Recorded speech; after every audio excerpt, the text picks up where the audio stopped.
మీ అందరికీ తెలుసు, జిమ్మీ డీన్ ఏమంటాడంటే, నేను గాలి దిశను మార్చలేను, ఎవరు కూడా మార్చలేరు.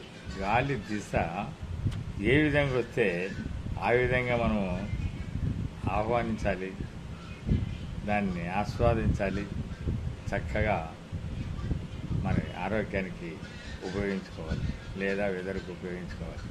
కానీ ఆ గమ్యాన్ని ఎప్పుడూ చేరుకోవడానికి మన గమ్యం ఉందే, అది ఎప్పుడు చేరుకోవడానికి అతను అంటాడు, ఆ తెరచేప పడవకుండే తెరచేపని సర్దుబాటు చేసుకోగలను అంటాడు.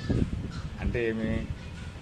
ఇప్పుడు సముద్రంలో ఒక నావ వెళ్తుంది, దానికి ఒక పెద్ద తెరచేప ఉంటుంది, అంటే వెనకల అది అట్లా తిప్పితే గాలిని బట్టి అది తిప్పుకుంటూ అలాగే వాళ్ళ ప్రయాణం సాధిస్తుంటారు.